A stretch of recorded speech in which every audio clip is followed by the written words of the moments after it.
Hello friends, this is Arun from UPSC classes. Now I am going to teach you 12th Pole Science first chapter Cold War era and non-aligned movement शीत युद्ध. ठीक है. अब first thing आती है कि cold war है क्या. कोल्ड वार है क्या. कोल्ड वार एक ऐसी सिचुएशन थी जिसमें वॉर नहीं हुआ. सिचुएशन ऑफ वॉर थी. वॉर होने का पूरा सिचुएशन था बट कोई वॉर नहीं हुआ. कोई वेपन्स का यूज नहीं हुआ, कोई मिसाइल्स का यूज नहीं हुआ, कोई गन्स का यूज नहीं हुआ, कोई आर्मी अटैक का यूज नहीं हुआ. ठीक है ना. But continuously fair of war, tension बने रहे. Struggle of countries of war भी बने रहे. एक दूसरे से सारे देश जो है स्ट्रगल करते रहे. वॉर की का डर होता रहा, वॉर का फेयर रहता रहा. तो टोटली क्या कहा जाएगा, Cold War is the situation of war, but there is no any type of war, just the fear and tension of continuously war. Right? Okay. ये था कोल्ड वार. अब क्यों हुआ, कैसे हुआ, हम ये जानेंगे. कोल्ड वार तो ठीक है कि एक सिचुएशन थी जिसमें जो है कोई भी वॉर नहीं हुआ. कोल्ड वार एक ऐसी सिचुएशन थी जिसमें कि कोई भी वॉर नहीं हुआ. क्यों रीजन, क्योंकि उसमें गोलियां नहीं चली, क्योंकि उसमें मिसाइलें नहीं चली. ठीक है. कोई वेपन्स का यूज नहीं हुआ. ये अच्छी बात है, नहीं तो डिस्ट्रॉयर होता, वर्ल्ड डिस्ट्रॉयर होता, नेशन डिस्ट्रॉयर होता, लाइफ डिस्ट्रॉयर होता. तो इसके लिए अच्छी बात है कि अगर कोई गोलियां नहीं चली, किसी का नुकसान नहीं हुआ. बट हुआ क्यों, इसका रीजन जानते हैं. वाई ऐसा इसलिए हुआ क्योंकि सेकेंड वर्ल्ड वार कब हुआ था, 1939, 1945, 39 to 45. अच्छा, एक चीज और है कि आर्ट एंड ह्यूमैनिटीज वाले स्टूडेंट्स को हमेशा के लिए ये चीज़ जाननी बेहद ज़रूरी है. और time and area and date ये जानना बेहद जरूरी है. जैसे फर्स्ट वर्ल्ड वार कब हुआ, 1914 टू 1918. सेकेंड वर्ल्ड वार कब हुआ, 1939 टू 1945. ठीक है. सेकेंड वर्ल्ड वार जो हुआ वो allied forces and axis power के बीच में हुआ. अलाइड फोर्सेज मीन मित्र राष्ट्र एंड एक्सिस पावर इन धुरी राष्ट्र. एलाइड फोर्सेज विनर रहे इसमें, जिसमें यूएसए था.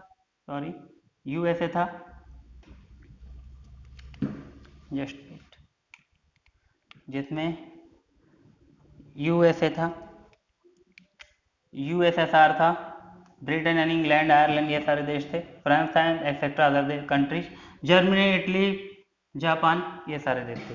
अब हुआ क्या, सेकेंड वर्ल्ड वार में ये सारे एक साथ थे. फिर भी यूएसए ने बिना डिसीजन के, बिना सजेशंस के, यूएसएसए और यूएसएसआर दोनों ही सुपर पावर थी.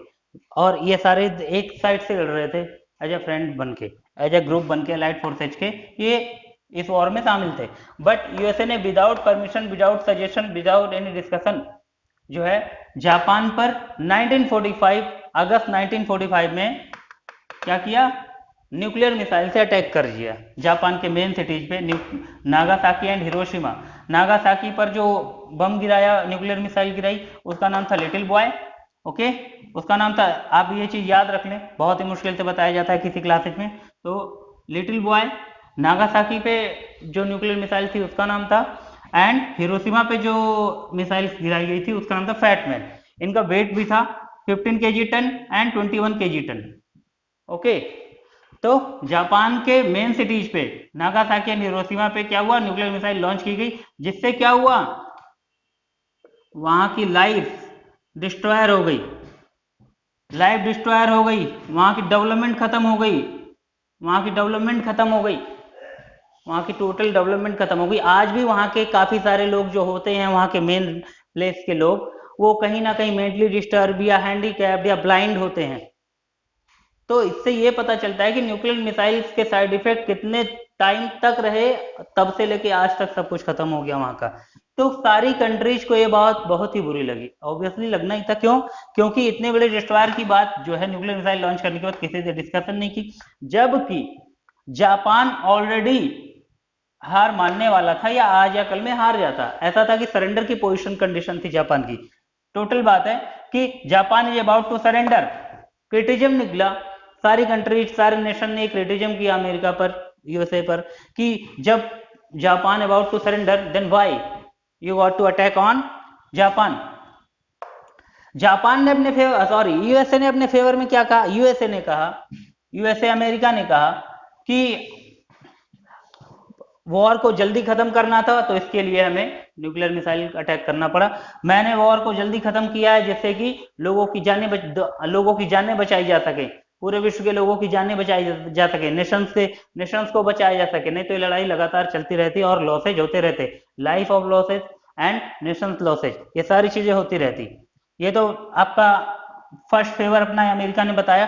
And second is that main political reason, America want to show USSR that America is the biggest forces in the world.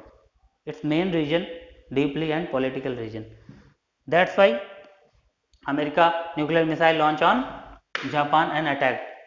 Okay, तो कहीं ना कहीं यूएसएसआर एंड बाकी नेशंस के मन में ये बात घर कर गई कि ये आगे चल के किसी भी नेशन पे विदाउट परमिशन, बिना किसी रीजन के जो है न्यूक्लियर मिसाइल कर सकता है। तो इसकी सेफ्टी के लिए जो है दोनों ही यूएसएसआर ने भी अपने अपने पावर को बढ़ाना शुरू किया। इसका मतलब टोटल बात हो गई कि USSR and America already super power था। अगर यूएसएसआर में थोड़ी बहुत कमी भी थी, उसने भी अपनी वेपन्स को बढ़ाना शुरू किया, न्यूक्लियर मिसाइल को और ज्यादा डेवलप करना शुरू किया। और एक टाइम क्या आया 1962 का टाइम आया जिसमें यूएसएसआर के प्रेसिडेंट, यूएसएसआर के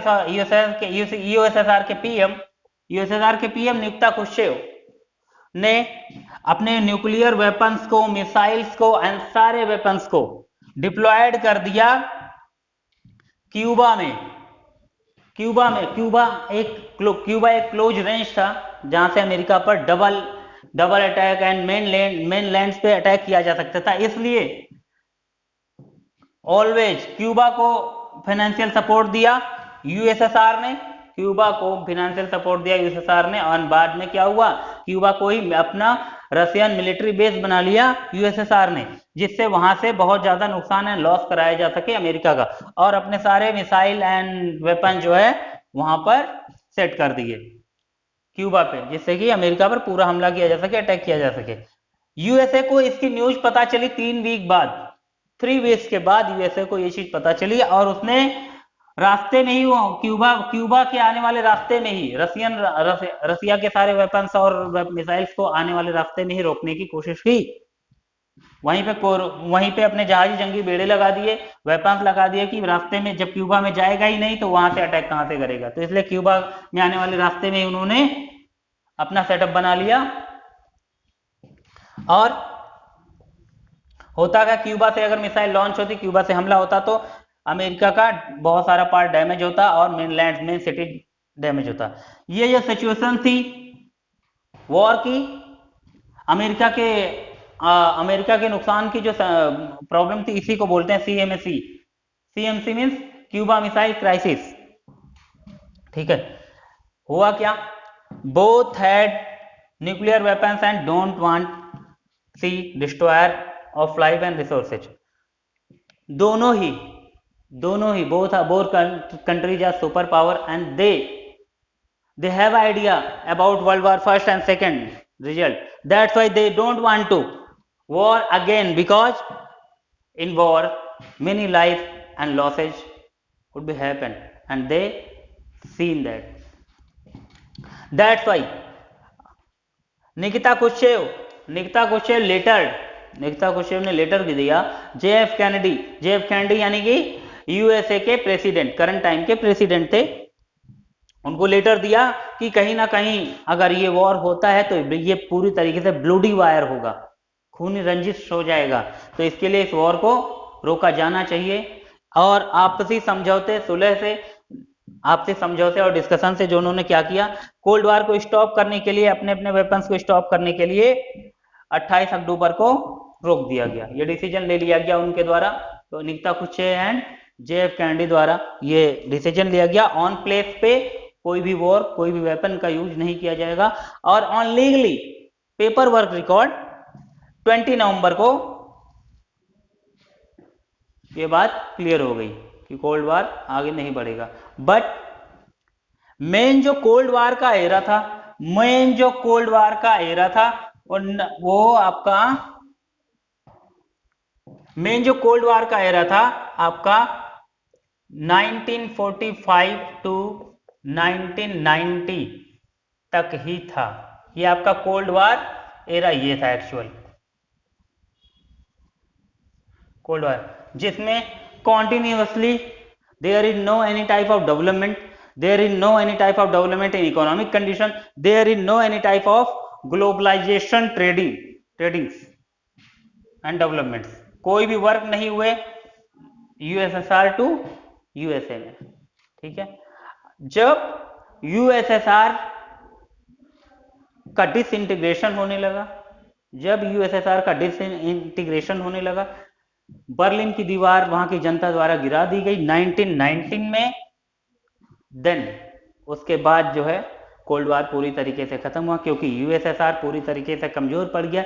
यूएसएसआर 15 देशों का ग्रुप था, सारे एक एक देश जो थे धीरे धीरे जो है अमेरिका के आइडियोलॉजी पे चलने लगे, अमेरिका मॉडल को अपनाने लगे और यूएसएसआर का साथ छोड़ दिया। ये हम बाद में डिस्कस करेंगे कि अमेरिका की आइडियोलॉजी क्या थी और यूएसएसआर की आइडियोलॉजी क्या थी, मीन्स यूएसए की आइडियोलॉजी और यूएसएसआर की आइडियोलॉजी में डिफरेंट था। दैट्स व्हाई यूएसएसआर स्टेट्स और live and got to USA terms and policies. तो ये था आपका कोल्ड वार, जिसमें कॉन्टिन्यूसली टेंशन बनी रही, फेयर एंड वॉर की लगातार स्ट्रगल होते रहे, but there was no war, ठीक है। ये एक ऐसी सिचुएशन का नाम है कोल्ड वार, एक ऐसी स्थिति है जिसमें वो लड़ाई तो नहीं हुई लेकिन लगातार लड़ाई का डर बना रहा। अच्छी बात यह थी कि इसमें कोई किसी भी तरीके का हथियार यूज नहीं हुआ, किसी भी तरीके का वेपन्स, किसी भी तरीके की nuclear missile and arm forces ने कोई भी गोलियां नहीं चलाई, ठीक है। एंड क्यूबा मिसाइल संकट यानी कि Cuba missile crisis, CMC। Cuba missile crisis में क्या था कि सोवियत संघ रसिया के प्रधानमंत्री निकिता खुश्चेव ने अपने आप को बड़ा दिखाने के लिए जो है क्यूबा जो कि अमेरिका के तट पे लगा हुआ था और वहां पे अपनी मिसाइलें सेट कर दी। बदले में क्या होता था, क्यूबा को वो फाइनेंशियल हेल्प करते थे और क्यूबा इसलिए कुछ बोल नहीं पाया। क्यूबा ने भी उनको मदद करने का आश्वासन दिया, एसोसिएशन दिया, और इस तरह क्या हुआ, क्यूबा पर उन्होंने अपनी मिलिट्री बेस बना लिया और वहां से अगर हमला किया जाता तो अमेरिका के बहुत सारे मेन सिटीज, मेन लैंड्स नष्ट होते, विनाश होता। इसलिए अमेरिका ने क्या किया, अमेरिका को इस हमले की खबर 3 हफ्ते बाद पता चली कि हमें हमला नहीं, इस चीज की बात पता चली कि रूस ने जो है, यूएसएसआर ने सारे मिसाइल्स और बम जो है क्यूबा में सेट कर दिए हैं। इसलिए ज्यादा नुकसान ना हो इसके लिए अमेरिका ने क्यूबा और रसिया के बीच में आने वाले जंगी बेड़ों को ही रोकने का फैसला किया और वहां पे अपने सैनिकों को तैनात कर दिया, अपनी सेनाओं को, आर्मी को लगा दिया, अपने वेपन्स वहां पे लगा दिए मेन जगह पे, जहां से वो रसिया के रास्ते से क्यूबा तक कोई भी हथियार वेपन्स नए पहुंचे ही ना जा सके।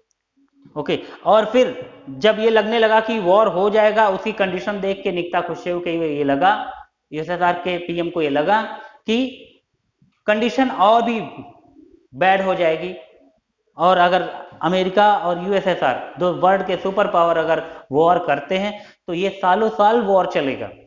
इसलिए निकिता खुश्चेव ने इतने बड़े लेवल के डिस्ट्रॉयर को रोकने के लिए JF कैनेडी, अमेरिका, यूएसए के प्रेसिडेंट, उनको लेटर लिखा कि ये ब्लडी वॉर हो जाएगा, बहुत ज्यादा डिस्ट्रॉय हो जाएगा। तो अमेरिका ने भी, JF कैनेडी ने भी बात समझी और दोनों ने अपने मन से जो है इसको रोकने का फैसला किया और डिसीजन लिया कि कोई भी हथियार का यूज नहीं करेगा, वेपन नहीं यूज करेगा और अभी के अभी जो है धीरे धीरे अपने हथियार हटाए जाएं। और इस तरीके से रोकने का फैसला 28 अक्टूबर 1962, 28 अक्टूबर 1962 को किया गया एंड 20 नवंबर 1962 को लीगली ऑन पेपर एग्रीमेंट ये बात डिसाइड हो गई कि there is no war, there is no any type of cold war and we have to come back our forces, and सारी सेनाएं वापस बुला ली गई। आगे की क्लास में हम पढ़ते हैं SEATO, CENTO, NATO and Warsaw Pact. Okay, and non aligned movement is also balance. Cold war सिर्फ वेपन्स की लड़ाई नहीं थी, आगे बढ़ने की लड़ाई नहीं थी, बैटल नहीं था, ये आइडियोलॉजिकल बैटल भी था जिसमें अमेरिका को बिलीव था कैपिटलिज्म पॉलिसीज पे और यूएसएसआर को बिलीव था कम्युनिज्म पॉलिसीज पे। यूएस की कैपिटलिज्म पॉलिसीज क्या है, यूएसएसआर की कैपिटलिज्म पॉलिसीज क्या है, मैं आपको बताता हूं। कैपिटलिज्म पॉलिसीज में गवर्नमेंट इंटरवेंशन बहुत ही लेस था, जिसमें क्या होता था, गवर्नमेंट को सिर्फ टैक्स देना होता था और प्राइवेट ऑनर्स, फैक्ट्रीज, इंडस्ट्रीज ये सारे अपने अपने काम कर सकते थे without any restrictions. Business maximization और मोर बिजनेस के चांसेस बहुत ज़्यादा होते थे और बिजनेस आगे बढ़ते थे इसमें बहुत ज़्यादा। और प्राइवेट सिस्टम था सारा कुछ, जिसमें ऑनर अपने अपने डिसीजन लेते थे, कॉस्ट का, प्रोडक्ट का अपने हिसाब से कॉस्ट रख सकते थे, लेबर कॉस्ट अपने हिसाब से डिसाइड कर सकते थे, और कोई भी स्टेप जो है गवर्नमेंट के कंट्रोल में नहीं था। सारे सिस्टम और डिसीजन जो है वो प्राइवेटाइजेशन थे और कंपनी के ऑनर्स को लेने होते थे। इसमें क्या होता था कि बिजनेस ग्रो के चांसेस बहुत ज़्यादा होते थे, क्योंकि बिजनेस ऑनर्स को डिसीजन लेने होते थे इसमें, राइट। अब इसके सेम अपोज डिफरेंट क्या था, यूएसएसआर के कम्युनिज्म पॉलिसी में क्या होता था, whole system in hand of government, यानी सारा सिस्टम जो है गवर्नमेंट के अंडर में होता था, गवर्नमेंट के अंडरटेकिंग में होता था। इसमें डिसीजन जो है सारे गवर्नमेंट लेती थी, चाहे वो किसी भी प्रोडक्ट कॉस्ट की का डिसीजन हो, किसी भी प्रोडक्ट का कॉस्ट रखना हो, या फिर लेबर कॉस्ट रखना हो, लेबर की चार्ज क्या होंगे, लेबर को कितना दिया जाना चाहिए। और इसमें सारे कंपनी के डिसीजन जो है वो गवर्नमेंट के अकॉर्डिंग लिए जाते थे। टैक्स के साथ साथ गवर्नमेंट टैक्स भी लेती थी, साथ में सारे डिसीजन भी वो प्राइवेटाइजेशन सिस्टम के अपने हिसाब से ही लेती थी। मतलब पूरी तरीके से क्या होता था, यहाँ पे गवर्नमेंट का ही सिस्टम चलता था, प्राइवेटाइजेशन बिल्कुल था ही नहीं, ठीक है। बट इसमें पूरी तरीके से प्राइवेटाइजेशन था। जितने भी डिसीजन थे कंपनी के ऑनर्स को लेने होते थे, फैक्ट्री और इंडस्ट्रीज के ऑनर्स को लेने होते थे, जिससे क्या होता था कि बिजनेस ग्रोथ के चांसेस ज्यादा हो जाते थे, ठीक है। अब बेहतर तो अलग अलग बात है, सबकी अपनी अपनी आइडियोलॉजी थी, ठीक है ना। अमेरिका बिलीव करता था कैपिटलिज्म आइडियोलॉजी पे, कि उसको ये लगता था कि इकोनॉमिक डेवलपमेंट करनी है अगर वर्ल्ड में तो कैपिटलिज्म ही स्टार्ट करना पड़ेगा। बट यूएसएसआर इसके सेम अपोज था, कह रहा था कम्युनिज्म से ही जो है इकोनॉमिक ग्रो बेटर तरीके से वर्ल्ड में हो सकती है। सुपर पावर जो है छोटे देशों को अपने साथ क्यों रखते थे, रीजन था, उनको अलग अलग बेनिफिट थे, जैसे कि importance of small countries for super power means main important में कुछ पॉइंट दिए हुए हैं, जैसे कि इंपॉर्टेंट रिसोर्सेज जैसे कि oil, minerals, metallic, industrialist resources.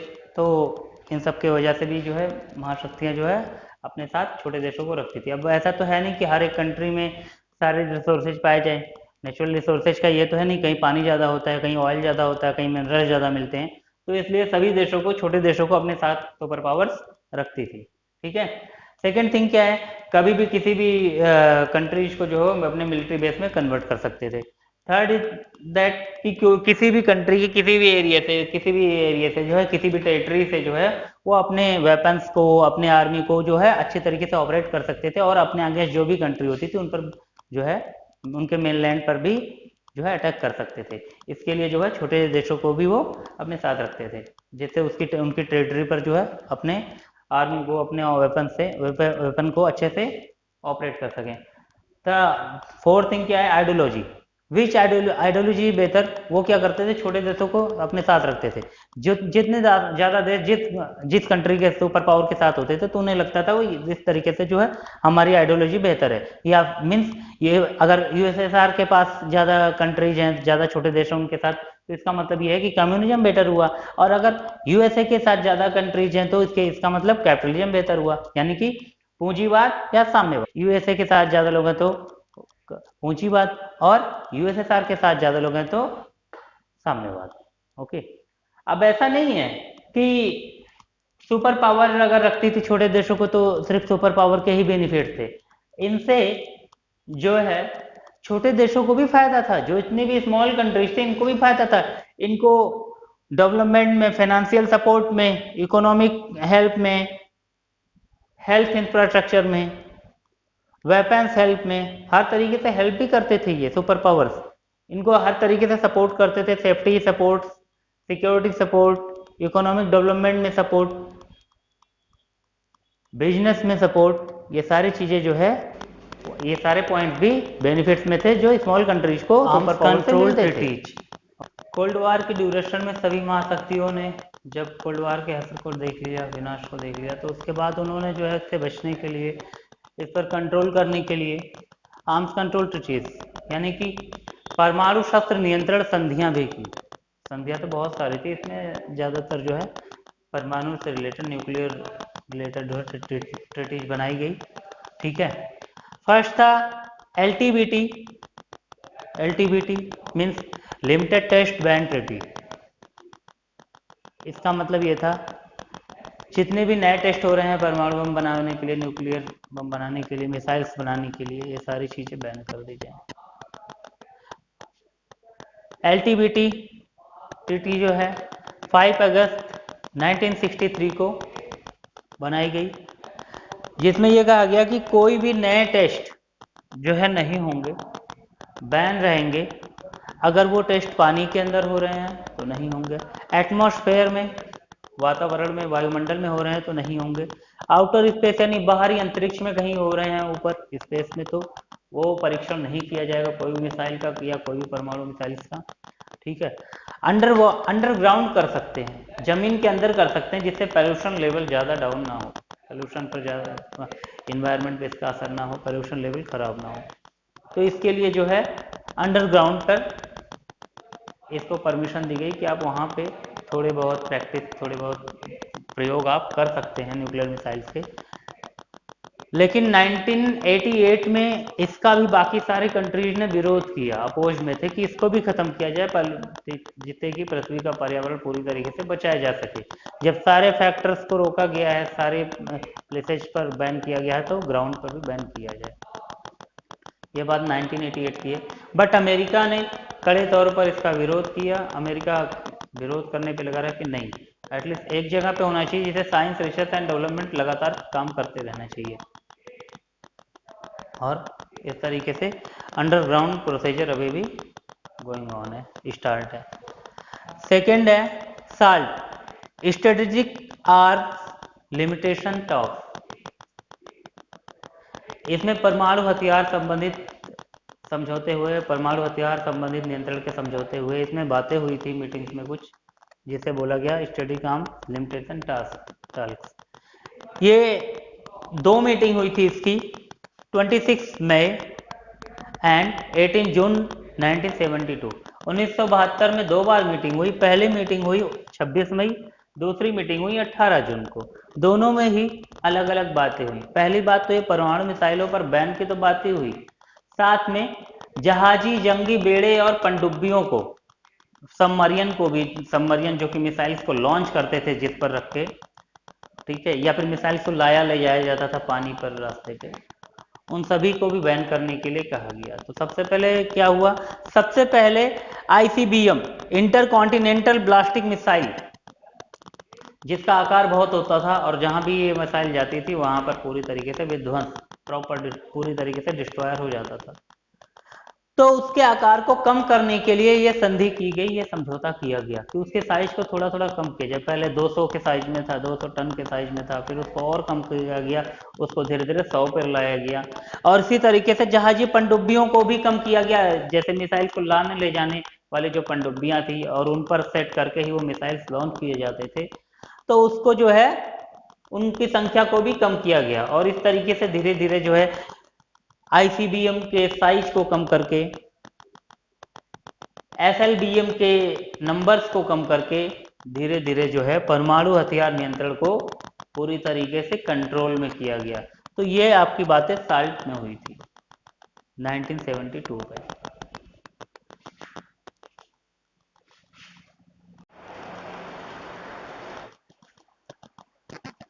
गुटनिरपेक्ष आंदोलन। गुटनिरपेक्ष आंदोलन क्या है? गुटनिरपेक्ष आंदोलन एक ऐसी संस्था थी जो कोल्ड वार के दौरान बनी। कोल्ड वार का जो संकट था उस दौरान गुटनिरपेक्ष आंदोलन की स्थापना की गई। ठीक है। कुछ ऐसे भी देश थे जो USSR और US के ब्लॉक में शामिल नहीं होना चाहते थे। They want to willing to grow and develop. Actually कुछ ऐसे नौ स्वतंत्र देश थे, या कुछ गरीब देश थे, या कुछ अनडेवलप्ड कंट्रीज थी जो वॉर ना चाह के आगे बढ़ना चाहते थे। वो ये चाहते थे वर्ल्ड में थोड़ी सी पीस हो, थोड़ी शांति हो, जिससे कि विश्व में आर्थिक व्यवस्था बेहतर बने, हर एक देश आत्मनिर्भर बने और हर एक देश अपनी अपनी गुणवत्ता को आगे बढ़ाए। जिससे भी कि किसी भी देश को कहीं भी किसी पर निर्भर ना होना पड़े या बहुत ज़्यादा किसी से सुरक्षा या फिर अन्य कारणों से डरा ना जाए। इसके लिए जो है कोल्ड वार में ना तो यूएसएसआर में ये देश शामिल हुए, यूएसएसआर के ग्रुप में शामिल हुए, ना ही यूएस के ग्रुप में शामिल हुए ये देश। ये देश इन्होंने अपनी सुरक्षा के लिए, अपने विकास के लिए एक ऐसी संस्था बनाई, एक ऐसी संस्था की स्थापना की जिसका नाम रखा गया गुट निरपेक्ष आंदोलन। इसकी कुछ पॉलिसीज थी जिसको हम बोलते हैं गुट निरपेक्षता नीति। ठीक है, ये कब बना, कैसे बना, इसमें क्या पॉलिसीज थी, पॉइंट्स थे, स्टेप थे, ये मैं सारी चीज़ें आपको डिस्कस कर रहा हूँ। 1956 में फर्स्ट मीटिंग हुई और ये एक औपचारिक मीटिंग थी। अभी नॉन अलाइंड मूवमेंट का कोई डिसीजन नहीं हुआ था एस्टेब्लिशमेंट का, इसमें होना था। तो 1956 में एक मीटिंग हुई जिसमें जो है इंडिया के पीएम पंडित जवाहरलाल नेहरू, मिस्र के प्रेसिडेंट गमाल अब्दुल नसर साहब जी,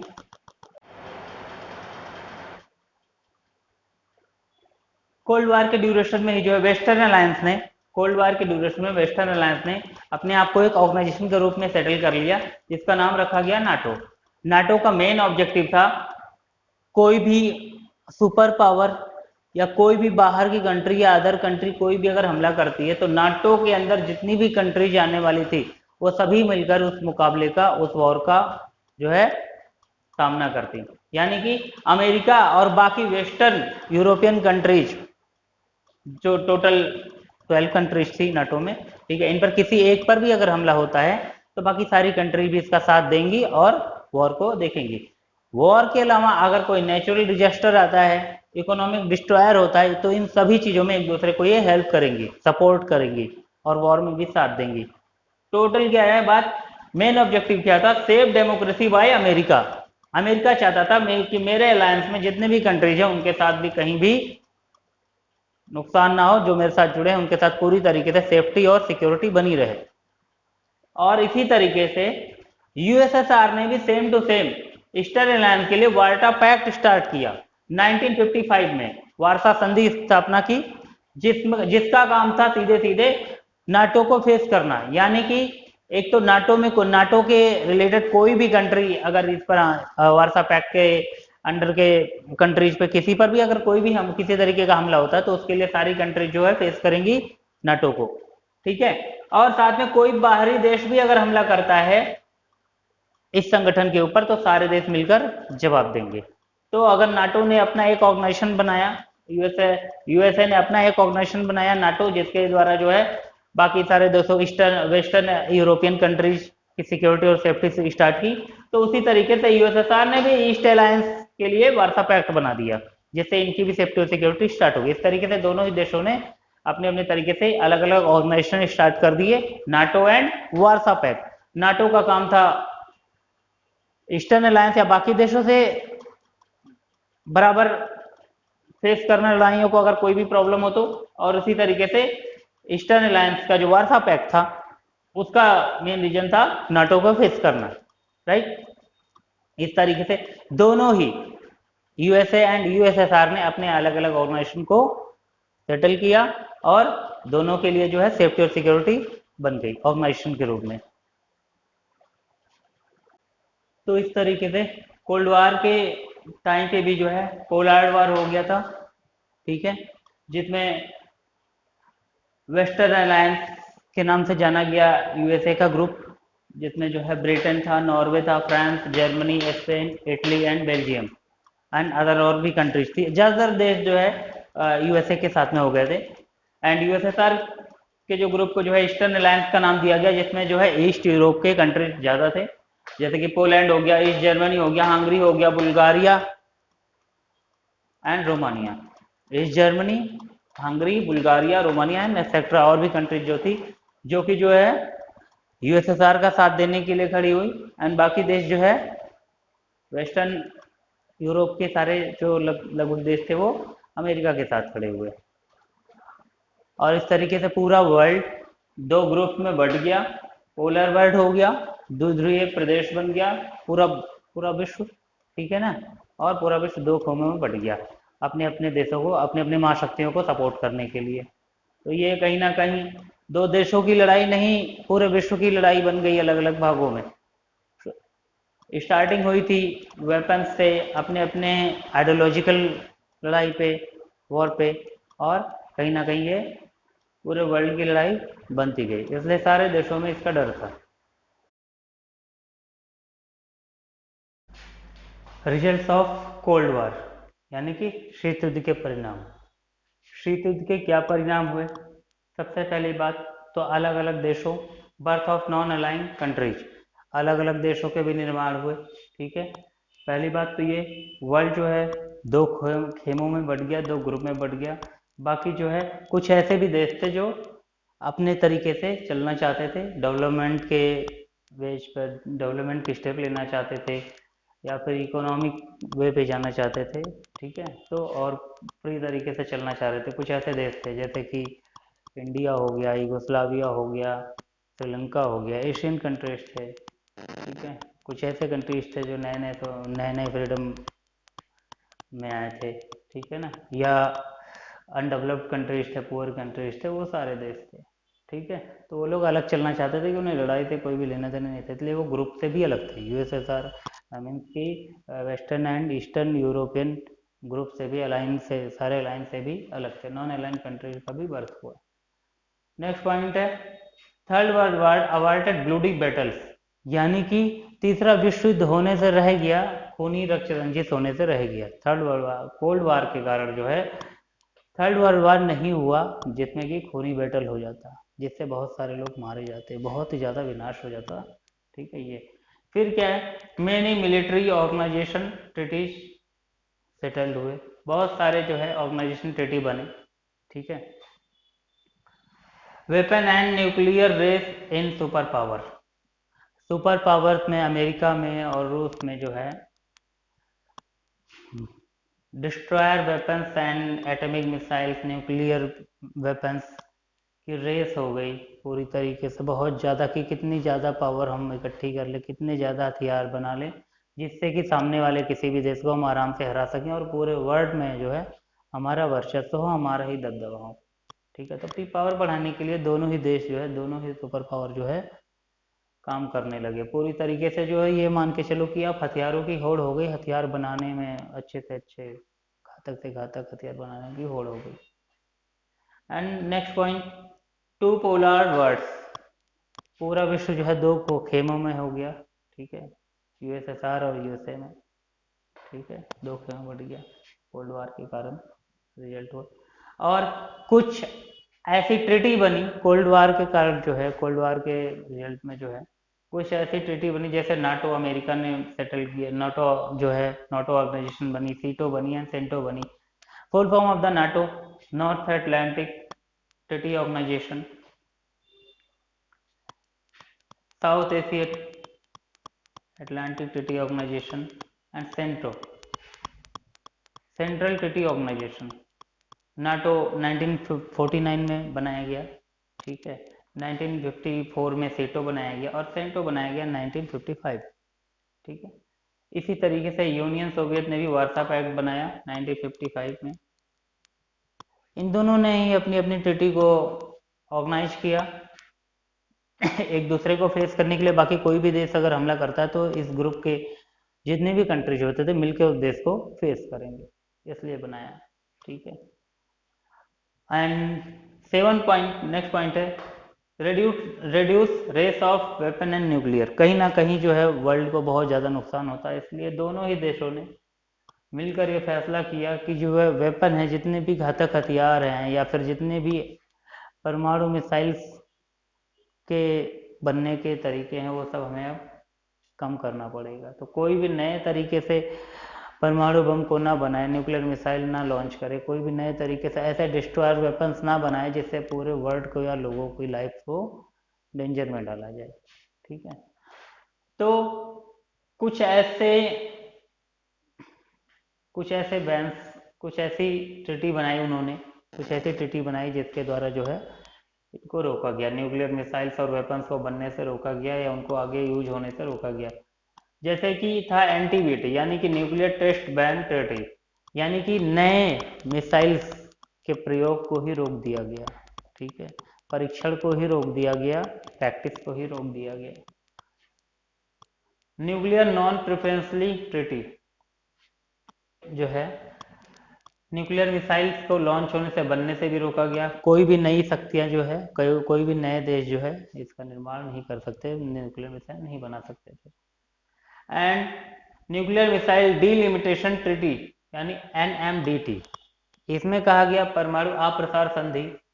इसका मतलब होता है कि किसी भी देश को परमाणु मिसाइल या उससे रिलेटेड कोई भी इक्विपमेंट्स या रिसोर्सेज जो है नहीं दिए जाएंगे, जिससे कोई भी देश ऐसा घातक हथियार, ऐसा घातक न्यूक्लियर वेपन जो है तैयार ना कर पाए। इसलिए NTBT, NPT और NMDT ये सारी ट्रीटी बनाई गई, जिससे जो है न्यूक्लियर वेपन्स और भी डेंजरस वेपन्स पर क्या किया जाए, लिमिटेशंस लगाई जाए। Start treaty, strategic arms reduction treaty, ये भी 2 बार हुई थी और इसमें भी 2 चीजों का रिडक्शन किया गया था।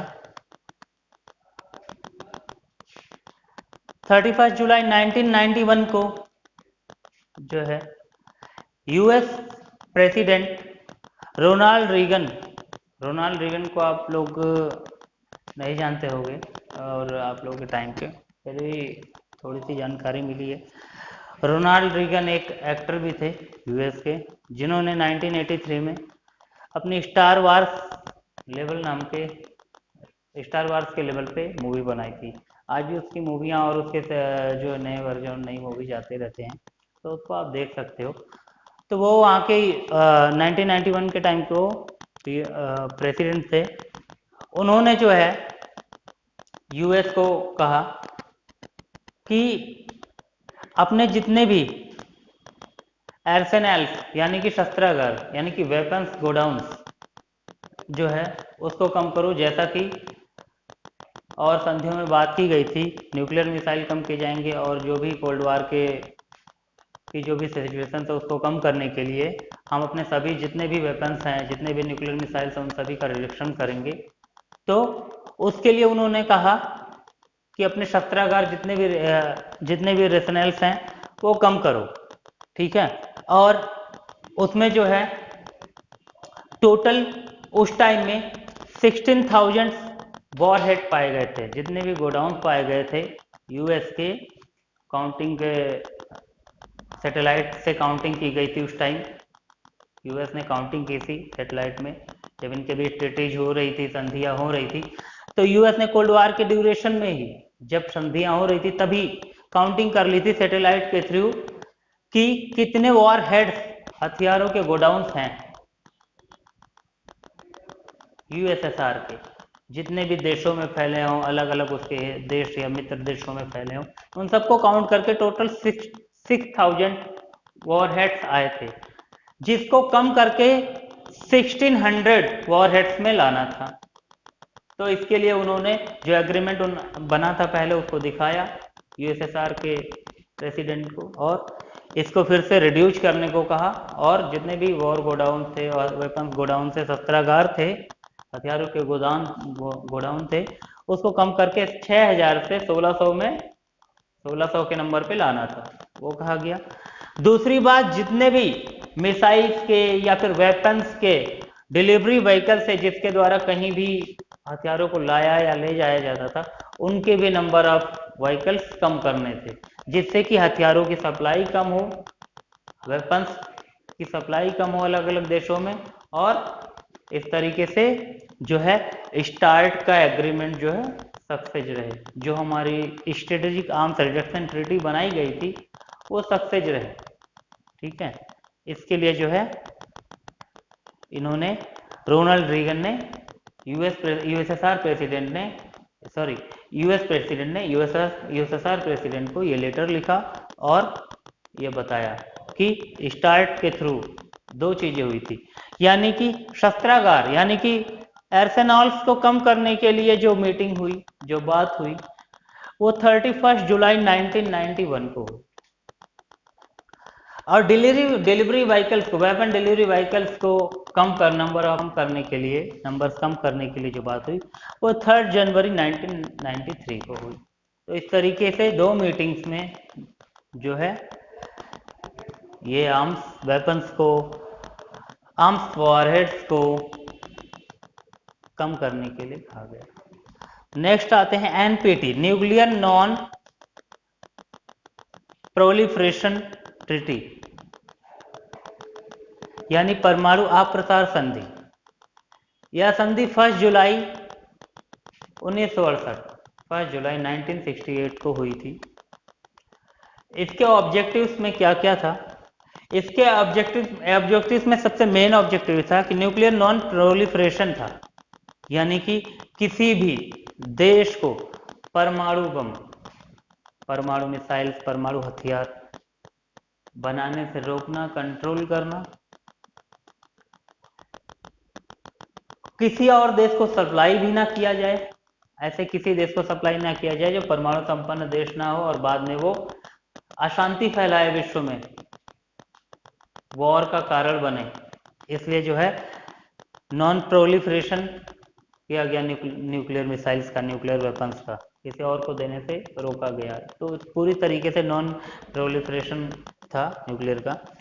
और जितना भी नया परीक्षण हो रहा है परमाणु वेपन्स का, परमाणु मिसाइल्स का, उस पर कंट्रोल करना, कंट्रोल ऑन न्यूक्लियर प्रैक्टिसेज, जितने भी परीक्षण हो रहे थे उसको कंट्रोल करने के लिए, सीमित करने के लिए जो है ये एनपीटी ट्रीटी बनाई गई यूएसएसआर और यूएस के बीच में, और बाकी सारे देशों ने भी इस पर हम साइन किए। There are only 5 countries rich in nuclear weapon test, non other.